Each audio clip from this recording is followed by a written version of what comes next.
ஒரு வீடியோ தான் நம்ம போட்டிருக்கோம். என்னன்னு பார்த்தீங்கன்னா எம்சிபி டிஸ்ட்ரிபியூஷன் போர்டு இதை தான் வந்து இன்றைக்கி அன்பாக்சிங் பண்ண போகிறோம். அது எந்த மாதிரி டைப்பில் இருக்குது அப்படின்னு பார்ப்போம். இது 3 ஃபேஸை கன்வெர்ட் பண்ணி சிங்கிள் ஃபேஸாக யூஸ் பண்ணக்கூடிய ஒரு டிவி பாக்ஸு. அது எப்படி இருக்குது அப்படின்னு பார்ப்போம் ஓப்பன் பண்ணி. மோஸ்ட்லி டிவி பாக்ஸ் எதுக்கு வீட்டிலலாம் யூஸ் பண்ணுறோம் எல்லாருக்குமே தெரிஞ்சிருக்கும். அதில் வந்து நம்ம ஒரு 4 ரூம் இருக்குது, 2 பெட்ரூமு, ஒரு ஹாலு, ஒரு கிச்சனு இந்த மாதிரி இருக்குது அப்படின்னா தனித்தனியாக ஒன்றுத்துக்கும் சர்க்கியூட்டை கொண்டு போய் அதுக்கு தனித்தனியாக எம்சிபி கொடுத்து நம்ம செப்பரேட் பண்ணுறதுக்காக இந்த டிவி பாக்ஸை யூஸ் பண்ணுவோம். அது இல்லாமல் இந்த டிவி மூலமாக நம்ம வந்து இதில் எம்சிபின்ற விஷயத்தை ஃபிக்ஸ் பண்ணியிருப்போம். அது மூலமாக நமக்கு எதனா ஒரு ரூமில் ஏதோ ஒரு ஷார்ட் சர்க்கியூட்டு அந்த மாதிரி எதனா ப்ராப்ளம் ஆச்சுன்னா அது உடனே ட்ரிப் ஆகி நமக்கு வந்து எலக்ட்ரிக்கல் இன்ஸ்ட்ருமெண்ட்டை வந்து பாதுகாக்கும். நமக்கும் வந்து ரொம்பவே ஒரு சேஃப்டியான ஒரு பாதுகாப்பு விஷயமா இந்த டிவி பாக்ஸ் யூஸ் ஆகும். டோர் ஓப்பன் பண்ணிட்டோம். இதுதான் வந்து டோர் டைப்பு டிவி பாக்ஸ்.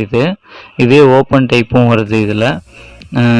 இது பார்த்திங்கன்னா நம்ம இந்த டோரை தனியாக கழட்டிடுவோம். முதல்ல கழட்டிட்டோன்னா நமக்கு கிளியராக ஒன்று ஒன்றா ஓப்பன் பண்ணி பார்க்கலாம்.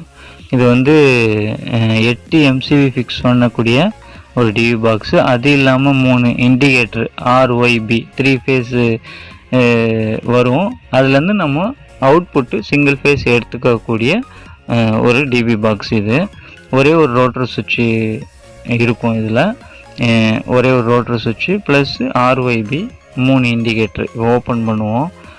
ஓப்பன் பண்ணிட்டு நம்ம உள்ளே என்ன இருக்குன்னு பார்ப்போம். இதில் இருக்கிற எல்லா பார்ட்ஸுமே வந்து நம்ம சேஃப்டியாக வச்சுக்கணும். காரணம் என்னென்னா இதில் இருக்க எதனா ஸ்க்ரூ காணுனாலோ அது வந்து நீங்கள் அதுக்கு கடையில் டக்குன்னு போய் பக்கத்தில் எலக்ட்ரிக்கல் கடையில் வாங்க முடியாது. அது ஒரு ஸ்க்ரூ வந்து பத்திரமா வச்சுக்கிங்க. அதே சமயத்தில் மேலே இருக்க டோரு முன்னாடி ஓப்பன் பண்ணோம் இல்லையா, அந்த டோரு, இந்த டோரு, இப்போ இதை ஓப்பன் பண்ணுறோம்ல இந்த டோரு, இது எல்லாத்தையும் வந்து கொஞ்சம் பாதுகாப்பாக வச்சுக்கணும். ஏன்னா கன்சீல்டு பண்ணும்போது வாலில் வந்து எல்லாத்தையும் ஓப்பன் பண்ணிவிட்டு பின்னாடி இருக்கிற இந்த போர்டை மட்டும்தான் நம்ம கன்சீல்டு பண்ணுவோம். அதனால் அது கொஞ்சம் பார்த்துங்க. அதே சமயத்தில் இந்த போர்டில் என்ன இருக்குதுன்னு பார்த்தீங்கன்னா கீழே வந்து எர்த்து இருக்குது. இந்த இதில் வந்து லிங்கில் எர்த்து கொடுத்துடணும். மேலே வந்து நம்ம இருங்க ஒழுங்காக வச்சு காட்டுறேன். இப்போ பார்த்தீங்கன்னா இங்கே வந்து நியூட்ரல் லிங்க் இருக்குது. மேலே இங்கே தான் நியூட்ரல்லாம் கனெக்ட் பண்ணுவோம். இங்கே வந்து 8 எம்சிபி லைனாக ஃபிக்ஸ் பண்ணிக்கலாம். கீழே வந்து ரோட்டர் சுவிட்ச் வரும். நம்ம வந்து ரொட்டேட் பண்ணிக்கலாம்.